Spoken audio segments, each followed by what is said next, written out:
Hi guys, so this is actually my first video, but for those of you who don't know me, my name is Abigail, but most people call me Abby, and I'm currently a third year undergrad at UCLA, and I'm currently studying psychobiology. And I'm really excited because today I just wanted to be able to talk to you guys about, maintaining our mental health, maintaining a sense of routine and normalcy during times like this. A lot of us are cooped up at home because of quarantine, and these are pretty uncertain times, but we can all get through this together.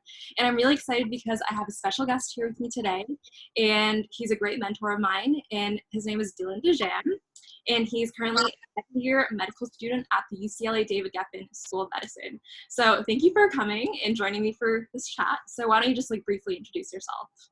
Yeah, sure. So, hey everyone, my name's Dylan. I'm a second year, soon to be third year medical student at the David Geffen School of Medicine at UCLA.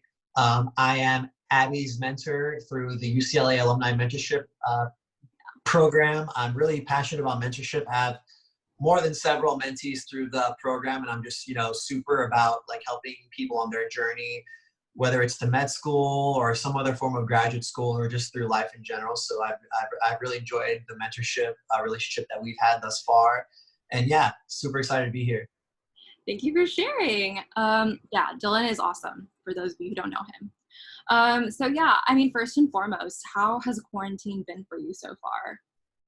Yeah, it's been a little weird. So, I took my last final exam. So the way that med school is set up at most schools, the traditional curriculum is the first 2 years of med school are in the classroom, and the third and fourth year of med school are in the hospital on rotations and stuff. So, I took my last final exam in mid-March, and at most medical schools, after you're done with the first 2 years, the school gives you about 5 to 7 weeks off from any school responsibilities to study for your board exams. So, right after I took my last final exam, I went into board study mode. But, within the first week of my dedicated board study period, the LA County and the state of California announced the safer at home order. So that was kind of like a wrench thrown in my study routine because, I'm more of a person who enjoys not studying at home and staying at home, like to relax. And then, within a week, the school actually announced that they were postponing our deadline for having to take our board exam to July of 2021. So effectively, I was supposed to take my board exam last Friday. And now, I basically have until July of next year to take it. So this has really been a huge weight lifted off my shoulders. And I'm actually really thankful to go to a school that was able to make accommodations for us given the coronavirus pandemic. So basically my study period turned into like a glorified spring break almost, except I'm not allowed to go anywhere or go outside and have fun outside. So it's been good. I've been rediscovering old hobbies of mine. I've been able to do more things like this, related to mentorship, spending time with my family.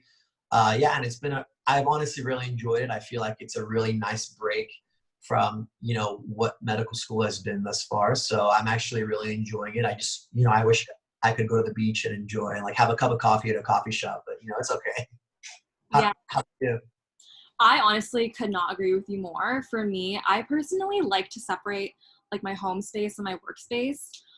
Just because I like coming back to my room and seeing it as a place where I can just de-stress and relax. So, during a normal school year, I tend to do most of my work at a library or at a coffee shop, just because I feel for me, the environment that I'm working in really affects how productive I am. So, having to work and relax in the same room is kind of just weird for me. It's definitely a phase of adjustment, but we're all working through it and we all have to cope with these new changes. So I'm just trying to be as productive as possible in my room. My bed is right there, but I have to really just stay on top of my work. But I definitely could not agree with you more. And I'm glad that you have that huge weight lifted off of your shoulders. That must probably be a huge relief. Yeah, that honestly brings me to my next question. Because we've transitioned to this online learning, how has that affected your studies just for medical school in general? I know for me, a lot of undergrads and a lot of my classmates and peers find it really difficult to just stay motivated. So how are you staying motivated just with everything, whether it be your personal endeavors, maintaining your physical health, or just, keeping up with your academics? How has that affected everything for you? Yeah, it's been a little weird. I feel like the less busy I am, the less efficient I am with my time. So, because, school wise, I took my last final exam in March. And since I was supposed to be using this period to study, but the test is postponed, I basically had no academic responsibilities whatsoever during this time. I have been studying a little bit, keeping up with the material and trying to stay on track in order to be ready for when I do eventually take my exam. But that hasn't been more than maybe 2 to 3 hours of studying a day at most. Yeah. Um, and then other than that, I don't know. I mean, I've been kind of frustrated because I do enjoy working out and going to the gym. But ever since all the gyms closed, home workouts have been not super fun. And, the thing is, I'm in this headspace where I'm not really like judging myself for not being productive during this time. That's actually a message I'm kind of passionate about spreading because, a lot of people are spreading this idea that, oh, we have all this time at home, you have to be hustling or you have to be working on your side project, etc. Like honestly, like you don't have to be doing anything. I'm just trying to live that motto almost. So I don't judge myself for spending the whole day watching reality TV with my mom. I don't judge myself for laying in bed all day and wanting to play video games and only studying for like an hour. You know what I mean? I'm just like kind of in this headspace where like, these are weird times and I'm just like trying to ride the wave that's coming at me. And if I feel like chilling, like I'm gonna chill. But then there are days like this where like, I do have a relatively packed, daily schedule, but it's full of things that I enjoy. You know what I mean? So it doesn't feel like work, I don't know. It's like a weird place. It reminds me of my gap years almost. I definitely know what you're talking about. There's a lot of memes like out on social media saying like if you don't come out of quarantine with a new like skill or hobby, or if you can't come out of this playing a new instrument, then you're like a complete failure, which is not true. I feel like everyone copes with things differently, and that's something that we really need to be able to understand. Everyone is in different circumstances. Not everyone has the most ideal, living space or domestic environment. Some people love being at home. Some people, don't necessarily enjoy being at home as much. And that's something that we all need to be aware of because, the more cognizant we are of these different circumstances, the more we'll have a better idea of, how just how much of an impact, the coronavirus will have in the future and how we come out of this. But ultimately, I couldn't agree with you more.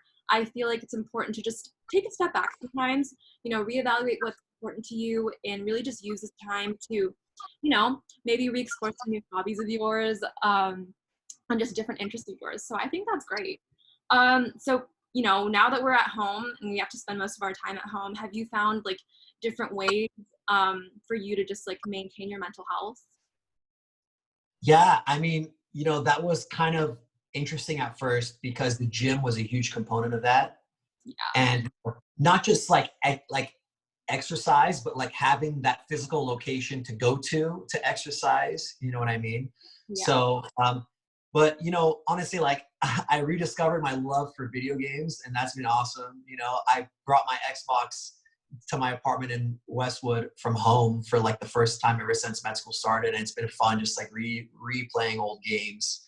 And then I'm super passionate about music, so I'm just been like blasting music in my apartment all the time, and just spending a lot of time with family. I'm really lucky. I go to school about a 25-minute drive from where my family lives, so I get to go home like whenever I miss my family, and then I come back to Westwood. I have my own apartment here, so anytime I want some more like personal space and alone time, I can come to Westwood. So it's a really nice balance. It's like a balance between two extremes almost.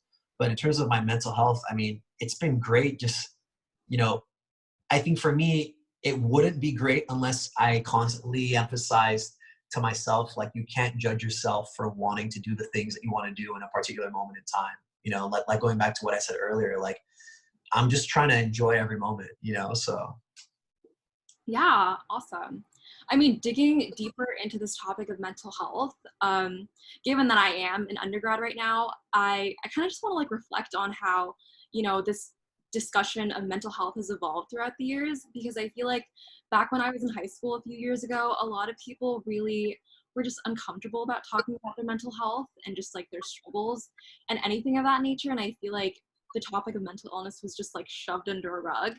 But, you know, coming into college, you know, just that transition between high school to college, I realized more and more that, you know, it really isn't a topic that people are ashamed to talk about. You know, I've been involved in organizations on campus that really shine a light on destigmatizing mental illness and, you know, focusing on ways that we can all, you know, communally unite with one another and address ways that we all kind of have these common struggles and how we can all work together to just benefit off of one another. So I feel like for me, this transition from high school to undergrad has really taught me a lot about just vocalizing on common struggles that we all share.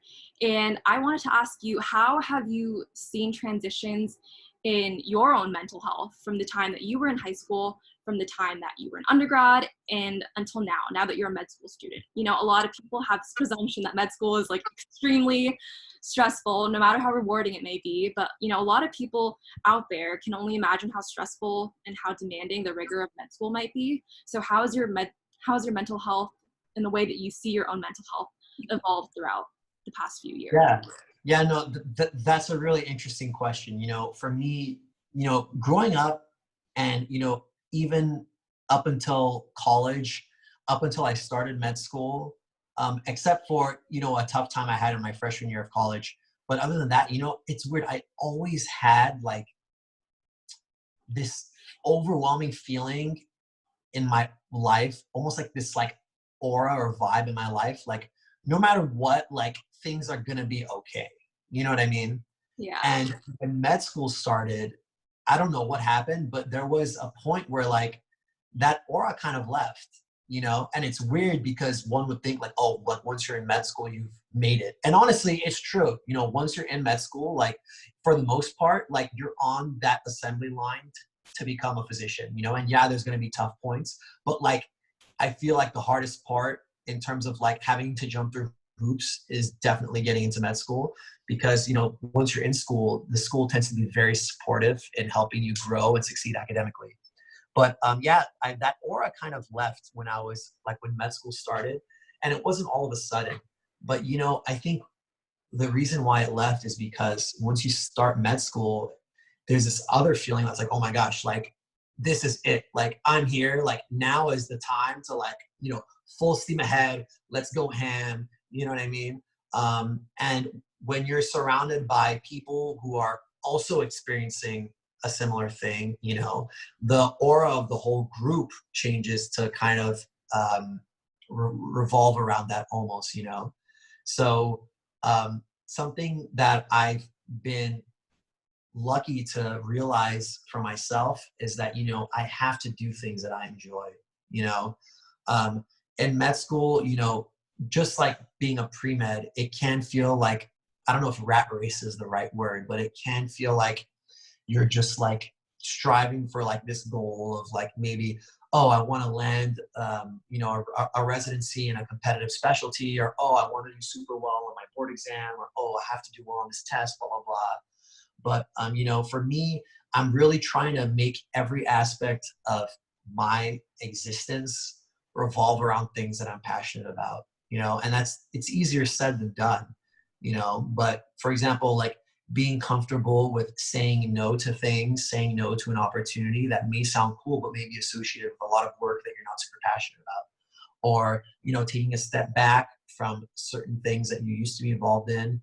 And for me, it's just, you know, realizing that, you know, I am a medical student, but I'm also a human being, and I do have passions and interests outside of, you know, specifically medicine. You know, I came to med school because I wanted to be a physician, because I wanted to form really close relationships with my patients. And, you know, I found that throughout med school, a way that I've been able to kind of emulate that at this point in my existence is through my mentoring relationships with people, you know, people like yourself, people who interact with me via my Instagram page, who message me frequently and like update me on how their pre-med or pre-health journey is going. You know, people who just randomly interact with me online, or, you know, mentorship relationships that I've had ever since high school and college, you know. being able to be that go-to person for someone in regards to a certain aspect of their life, in this case, a professional aspect, like trying to go to grad school and becoming a doctor, that's something I've really emphasized a lot in my life in the past probably 6 or 7 months. And it's been fantastic, and yeah, I've had to take a step back from other things. And yeah, it's made me not have time to do a lot of the other things that medical students do. For example, being involved in organizations on campus. I'm not super involved in any organizations on campus at this point.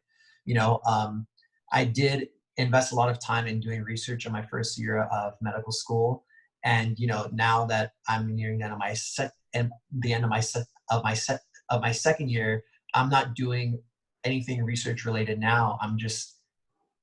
But now I'm comfortable with that, but if you took, middle of first year of med school, Dylan, and you told him, hey bro, like you got to step back from XYZ and you're not going to be able to get as involved as you like because you have to do things that you're passionate about. First year, Dylan would have been like, are you crazy? Like, I have to do things, I have to jump through these hoops. How am I going to land a competitive residency if I don't do XYZ thing, if I'm not as involved as possible in school, And I realized I'm just the sort of person where like, I want to do things that I'm passionate about.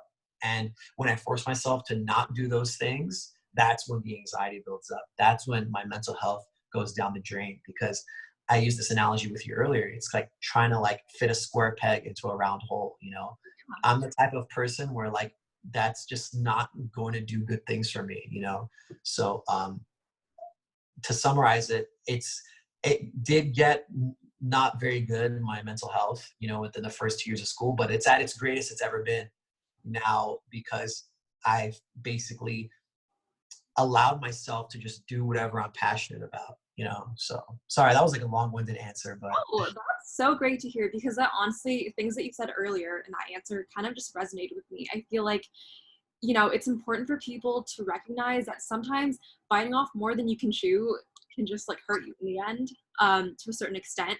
And, something that I like to say to people is, you alone hold the pen to write the script to your life. But at the same time, it's important to leave some pages to that script blank and just let things unfold and go, just go along the way. Because, things in life, as much as we like to have things predetermined, things don't always turn out that way. And it's okay. It's kind of hard to let go of certain plans or of a trajectory you might have in terms of like timelines, but it's okay to let go of those things if they don't work out that way. It's important to just go with the process and just trust that things will work out in the end. And I think that's something you mentioned to me earlier, which is really important for people to realize. And because you're in medical school, I feel like obviously a lot of your education is based on science, and I feel like something about mental health that people tend to overlook is the science associated behind mental illness and neuropsychiatric disorders. And I feel like because a lot of people don't necessarily have fundamental knowledge on that, it's easy for people to just marginalize those that have struggles with this. I think about it this way. Sometimes when I'm walking to like my local mall, there will be a few people sitting on the streets that might be homeless. Sometimes they're like speaking to themselves, and a lot of times people that walk by homeless populations just tend to like give them bad looks and just scorn at them. But I feel like a lot of times those attitudes just stem from a lack of understanding of the science behind mental health. And given that I'm a psychobiology major, I've learned a lot about just how the brain works, how everything is just like an interdisciplinary system and everything works with one another in terms of like hormones, just like different chemical balances in your brain. But that's like a completely different topic. But going back to a question I have for you, have you learned anything interesting in medical school that's taught you more about the science behind mental health, or just like the practice of psychiatry in general? yeah, I'll actually go back to when I was a pre-med in undergrad. I took a course at UCI, which is where I did my undergraduate, called Compassion in Healthcare. And it was actually a nursing science course through the School of Nursing at UCI, but it was a 1 unit pass no pass seminar course I decided to just take randomly in my senior year. I was like, okay, this sounds cool, Yeah. That course actually ended up opening my eyes to this aspect of healthcare that I just never really knew was so important and deep, Um, And that in that course, we talked a lot about communicating with patients, and not just with patients, but just communication in general, and effective communication and empathy and compassion, etc. So that was kind of like a huge turning point for me, because after taking that course, that was really able to materialize in me, like, wow, like, so the whole time, like, this is what I've been looking for, like effective communication, so that I could communicate with people better and with my future patients better. And going to, now where I'm at in med school, we do like practice interviews with standardized patients who are basically paid actors, and they simulate a real patient scenario. And they, in medical school, they really do try to teach you how to communicate effectively with patients. But I don't think that this can be overstated. Like, communication and the way that you communicate with others is like so important. I mean, I catch myself every day making poor communication decisions with like friends and family, and like I feel like I'm constantly learning from that, and I'm like almost kind of like training myself to be a better communicator for my future patients. And I'm sorry, I feel like I'm going off on a tangent now, but No, it's just, go ahead. this is like something I'm really passionate about. And I think, again, it goes back to why I like mentoring so much. You really have to have empathy for the person that you're communicating with in order to understand their perspective, and in order to provide, whether it's knowledge or counseling or recommendations, in the right way.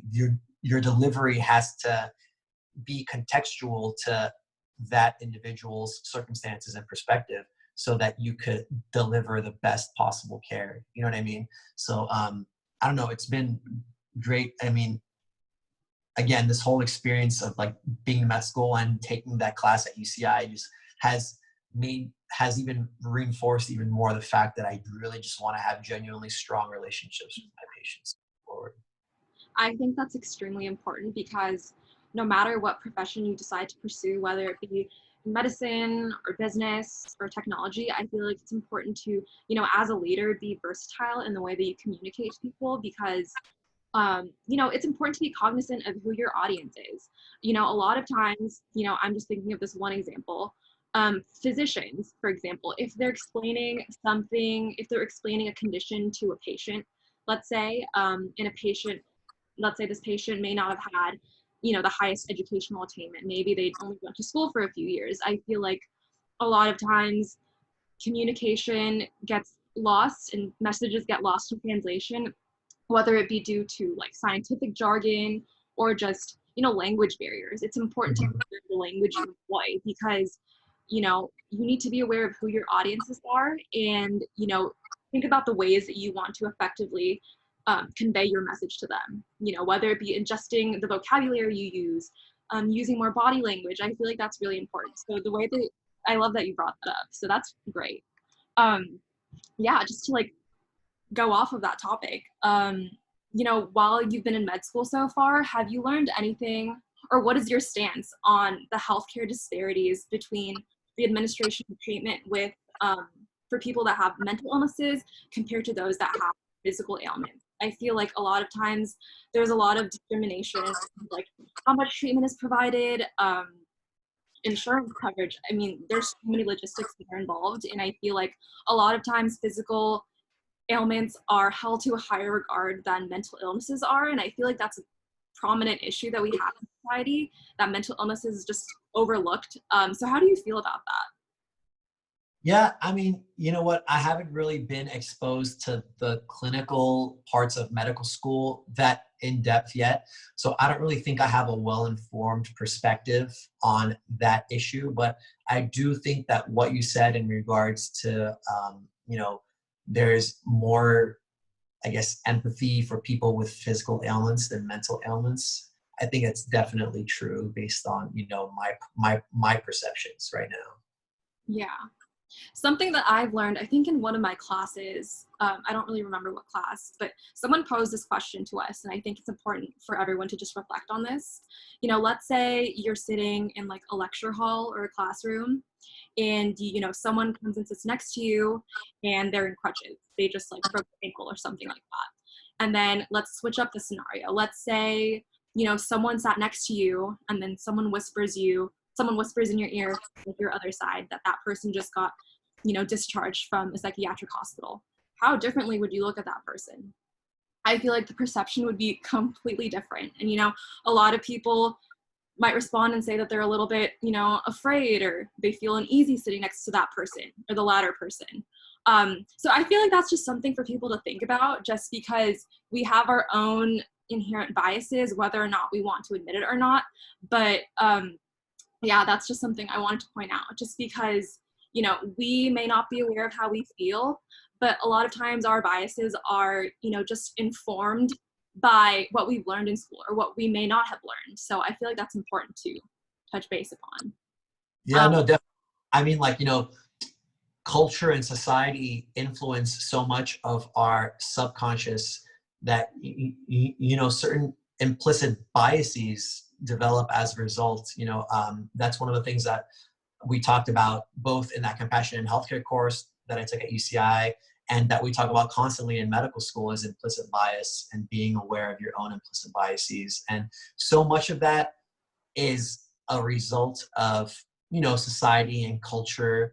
And that's unfortunate, but I think there's also something to be said about taking responsibility for your own, perspectives that may be conscious, and just trying to educate yourself as much as possible so that we can be aware of our own implicit biases and hopefully try to actively combat them. Definitely. Just a few more questions.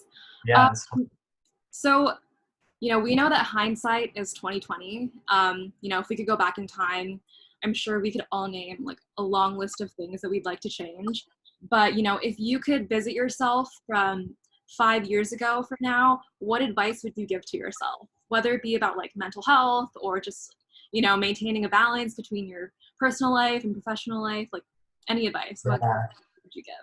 I'm trying to think. So it's April of 2020. 5 years ago was April of 2015. Yes.